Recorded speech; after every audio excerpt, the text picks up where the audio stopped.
بسم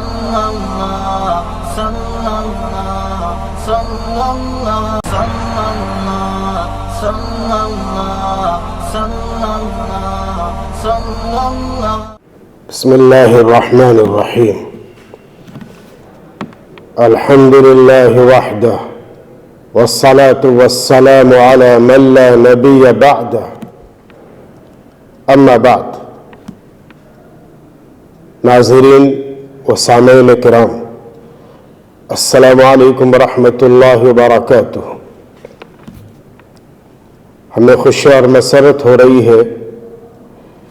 کہ اشاعت العلوم کے مبارک چینل سے آج ہم سیرت خاتم الانبیاء صلی اللہ علیہ وسلم کے اہم ترین موضوع سے متعلق لب کشائی کرنے کی جرات کر رہے ہیں. سامعین کرام، جیسا کہ آپ جانتے ہیں کہ اشاعت العلوم چینل مختلف موضوعات پر گاہے بگاہے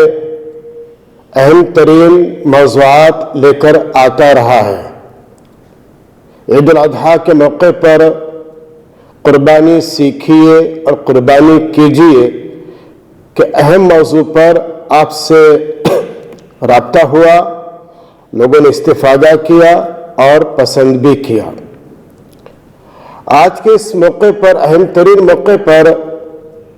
سیرت النبی صلی اللہ علیہ وسلم کے اہم ترین موڑ پر سیرت خاتم الانبیاء صلی اللہ علیہ وسلم کے موضوع پر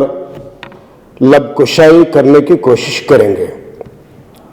یہ آپ جانتے ہیں کہ اللہ کے رسول صلی اللہ علیہ وسلم کی زندگی کے مختلف گوشے رہے ہیں. اللہ کے رسول علیہ السلام کی زندگی پر نہ کوئی آج تک بول سکا ہے اور نہ کسی میں یاد رہا ہے. تاہم علماء محدثین اور شراح حدیث نے صحابہ کرام رضوان اللہ علیہم اجمعین کے توسط سے جو کچھ امت تک پہنچایا ہے، وہ امت کے علماء، امت کے محدثین اور امت کے اہل علم طبقہ وہ چیزیں آپ تک پہنچاتا ہے. کسی شاعر نے بہت ہی پتے اور اہم ترین بات کہی ہے اللہ کے نبی صلی اللہ علیہ وسلم کے سراپا سے متعلق کہ احسن منک لم تلد النساء، احسن منک لم تر قط عینی، واحسن منک لم تر قط عینی، واجمل منک لم تلد النساء، خلقت مبرئا من كل عیب، خلقت مبرئا من كل عیب، کأنک قد خلقت کما تشاء. اس شعر کے روشنی میں یقیناً آپ سمجھ رہے ہوں گے کہ اللہ کے نبی صلی اللہ علیہ وسلم کی مدح سرائی میں شاعر نے کتنی اہم اور بنیادی بات کہی ہے. تاہم حضرت علامہ ترمذی رحمۃ اللہ علیہ نے اور دیگر محدثین نے پیغمبر علیہ السلام کی شمائل، آپ کے اوصاف اور آپ کے عادات سے متعلق جو کچھ رقم کیا ہے، جمع کیا ہے، قدرے اسے پیش کرنے کی کوشش کریں گے. شاعر کہتا ہے، آنچ خوبا ہما دارند، آنچ خوبا ہما دارند، تو تنہا داری. اللہ کے نبی صلی اللہ علیہ وسلم کے کمالات معنوی یعنی علوم و معارف کے ساتھ ساتھ پیغمبر علیہ السلام کے کمالات ظاہری بھی ہے، ان حسن و جمال اور پیغمبر علیہ السلام کا سراپا. اللہ کے نبی صلی اللہ علیہ وسلم کا چہرے انور 14ویں رات کے چاند کی طرح منور تھا. پیغمبر علیہ السلام کا بدن مبارک پرگوشت تھا. اللہ کے نبی صلی اللہ علیہ وسلم جب کسی سے کلام فرماتے، بات کرتے، تو پورے طور پر اپنا چہرہ اس کی طرف متوجہ کرتے. یہ نہیں کہ متکبرین کی طرح چہرہ ایک طرف رہے اور انسان بات دوسری طرف کرتا رہے اللہ کے نبی صلی اللہ علیہ وسلم کی زندگی میں اور آپ کی حیات مبارکہ میں یہ چیز نہیں تھی، اور نہ آپ صلی اللہ علیہ وسلم نے صحابہ کرام کو اس کی تعلیم ہی دی۔ حضور پاک صلی اللہ علیہ وسلم کے اوصاف میں یقیناً بعض مرتبہ سننے والوں کو مبالغہ آرائی محسوس ہوتی ہے، لیکن واقعہ یہ ہے کہ اللہ کے نبی صلی اللہ علیہ وسلم کا حسن و جمال ہی تعبیر سے باہر ہے، اور جب پیغمبر علیہ السلام کا حسن و جمال تعبیر سے باہر ہے تو ظاہر ہے کہ اللہ کے رسول صلی اللہ علیہ وسلم کی سیرت کے ہر پہلو کو اجاگر نہیں کیا جا سکتا۔ اللہ کے نبی صلی اللہ علیہ وسلم لباس میں بڑے محتاط تھے، اور ایسا لباس زیبتر فرماتے تھے جو بدن کو چھپائے اور انسان کے لیے باعث زینت بھی بنے۔ پیغمبر علیہ السلام عام طور پر کرتا پسند فرماتے تھے، جیسا کہ شمائل ترمذی کی روایت ہے کہ اللہ کے رسول صلی اللہ علیہ وسلم کرتا اس لیے پسند فرماتے تھے کہ اس میں ستر بھی ہے اور زینت بھی ہے۔ اللہ کے نبی علیہ السلام کو یمنی منقش چادر زیادہ پسند تھی۔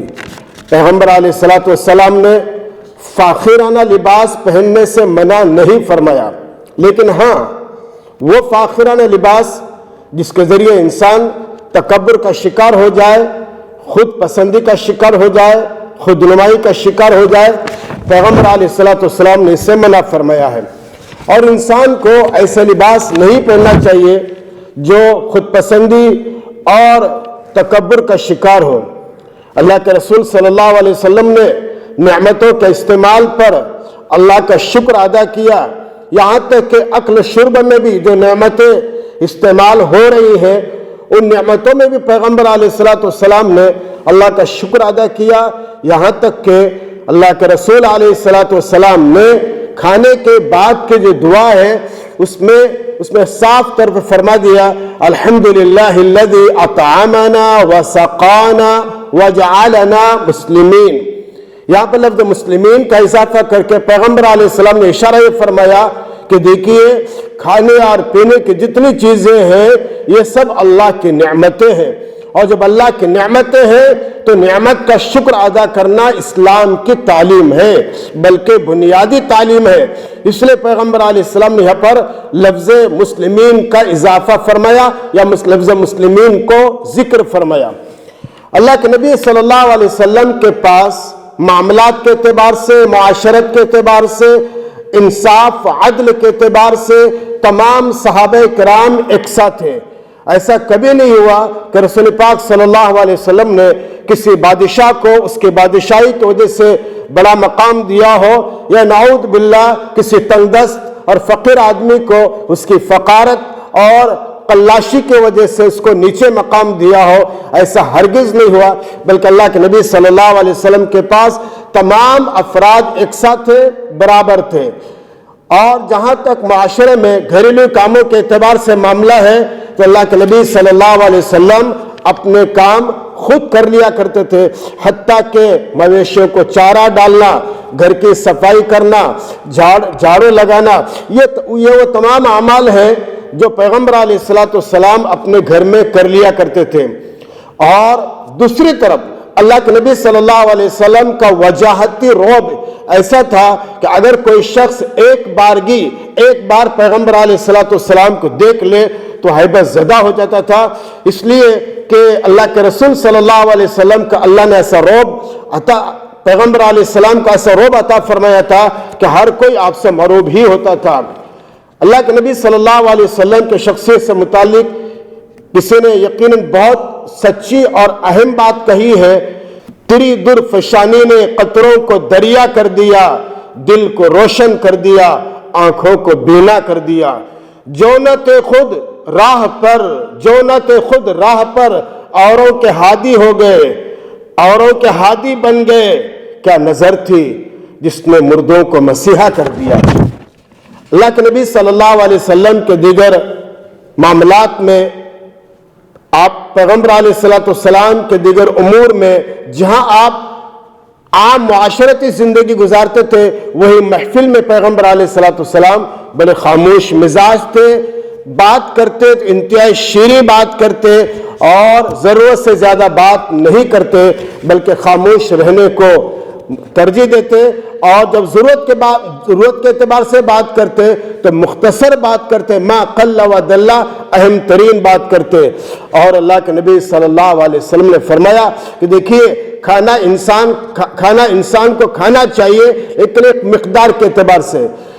پیغمبر علیہ السلام بھوکا رہنے سے منع فرماتے تھے اور زیادہ کھانے سے منع فرماتے تھے۔ کھانے کی مقدار رہنی چاہیے اور انسان کو کچھ بھوکا بھی رہنا چاہیے، ایسا بھوکا نہیں جس کی وجہ سے غش آ جائے اور چکر انسان کو آ جائے، کمزوری طاری ہو جائے، نہیں، بلکہ انسان کو کھانا چاہیے، بھوکا نہیں رہنا چاہیے، لیکن پیٹ کے کچھ حصے کو خالی بھی رکھنا چاہیے۔ یہ اللہ کے نبی صلی اللہ علیہ وسلم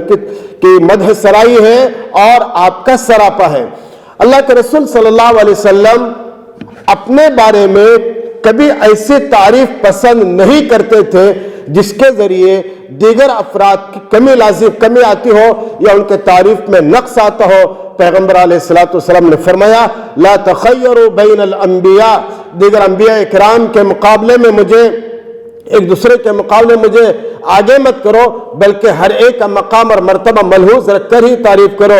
اس لیے کہ اللہ کے نبی صلی اللہ علیہ وسلم گرچہ خاتم الانبیاء ہیں لیکن اللہ کے رسول علیہ السلام کے پاس ہر نبی اور رسول کا مقام اور مرتبہ ہے۔ اس اعتبار سے پیغمبر علیہ السلام اپنے آپ کو بھی اسی انداز سے ڈالنا چاہتے تھے، اور آداب کا حال یہ تھا کہ چلتے بچوں کو پیغمبر علیہ السلام خود سلام کیا کرتے تھے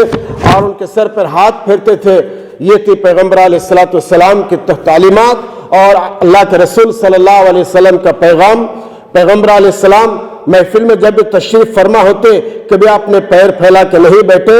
اور سلام میں پہل کرتے، اور مسافے کے لیے اللہ کے رسول علیہ السلام خود آگے ہاتھ بڑھاتے، اور درمیان میں جب بھی کوئی بات کرتا تو اللہ کے نبی صلی اللہ علیہ وسلم کسی کی بات کو ختم نہیں فرماتے، قطع نہیں کرتے بلکہ اس کو اس کی مکمل بات کرنے دیتے۔ اسی طرح سے اللہ کے رسول صلی اللہ علیہ وسلم نے اپنی